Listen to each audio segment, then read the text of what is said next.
Okay, welcome back. My name is Adrian May, and today we're going to carry on our look at SAT and ACT punctuation.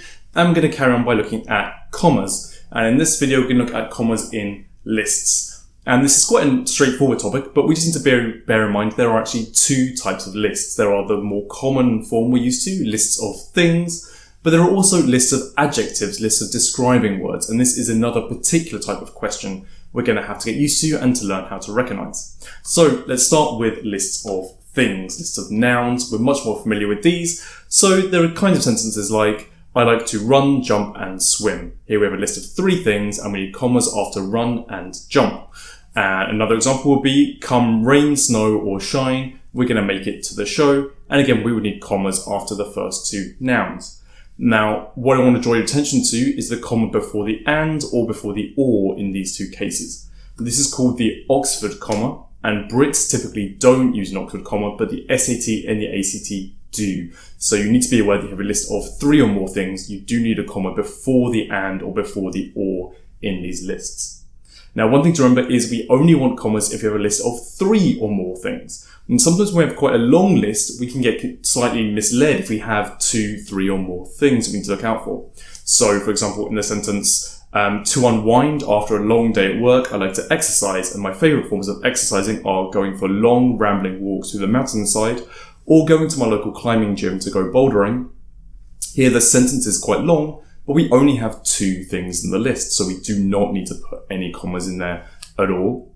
However, if we have another sentence such as, to get the best marks in your English university essay, you need to firstly know the primary text very well. You need to spend hours researching the library to get good critical material. And lastly, you need to structure your essay very carefully to make sure your main point is clear. Here we have three items in the list, so we need to have commas after the first two and notably before the and. But that's it for that type of list. And the other type of list is lists of adjectives, lists of describing words before a noun. And again, we use these very intuitively every day, but there are just certain ways that the SAT or ACT might try and trick you. And this is a very specific ACT question as well. The SAT do it now and again, but the ACT really loves this type of question. So, for example, if we had a dusty chair. In this sentence, we just have one adjective, dusty, and so we don't need any commas at all. If we add a quantity, 12 dusty chairs, again, we only have one adjective, so we need no commas. So quantities, numbers, do not count. They're not adjectives. But if we have 12 old dusty chairs, now we have two adjectives, old and dusty, and so we need to put a comma between these two, but we don't need to put a comma between dusty and chairs. We don't put a comma between your last adjective and the noun.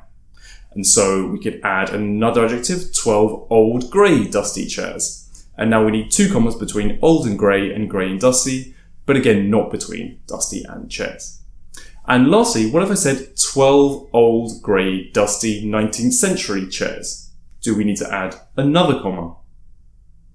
And in this case, actually we don't, because 19th century is not an additional adjective. It's part of the noun. A chair is either a 19th century chair or it's not a 19th century chair.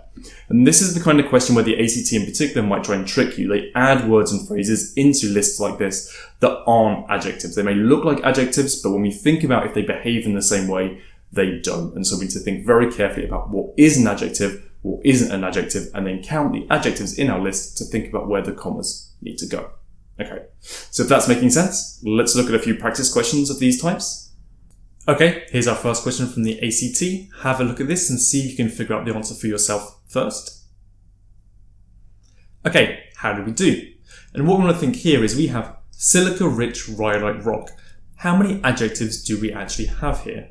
Well, rhyolite is in fact a type of rock. Rhyolite rock is the noun itself, so rhyolite can't be an adjective. The only actual adjective we have is silica-rich. That's a description of the rock, but that's the only adjective we have, and so we don't want any commas at all, and so the answer choice has to be F. Here's our next question, getting a little bit more complicated. Have a look at this and see how you do. Okay, how did you do with this second question? We do have a lot of information here. Note at the end of the sentence, we have a list of 4 things. So we have commas, including an Oxford comma before the and. We have cobalt, comma, copper, comma, calcium, comma, and iron. However, the interesting bit of the question is at the start. And we have 2 different ands. And actually we have 2 lists of 2 things. We have smooth walls and ceilings. It's a list of 2 things, no commas. And what are these smooth walls and ceilings doing? They're stretching and shimmering. So again, a list of 2 things, stretch and shimmer. So we want no comma between those 2 at all because it's just 2 things, stretching and shimmering. And so we want answer choice G, no commas at all. And here's the last question. Again, have a think about this for me.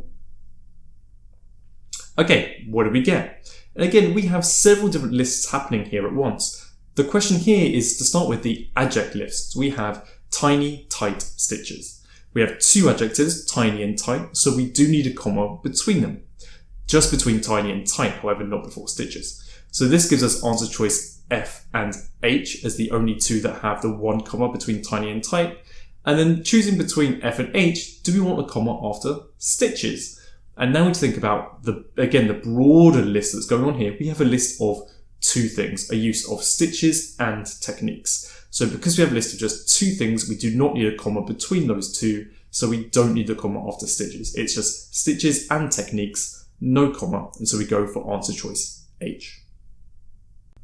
Okay, so I hope those questions were making sense. If you want to check out my other videos on this punctuation mini-series, there's one on semicolons, there's one on colons, and 1 or 2 others on commas. But that should be all you need to know for the SAT and ACT punctuation.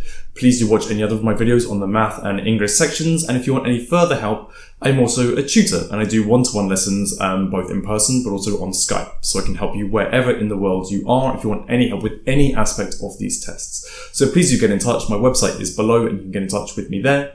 Otherwise, obviously, please like and subscribe. If you're finding these videos useful, please do let me know. Any comments or questions on other videos you want me to make, leave them below and I'll be happy to help. And I hope to see you all again soon.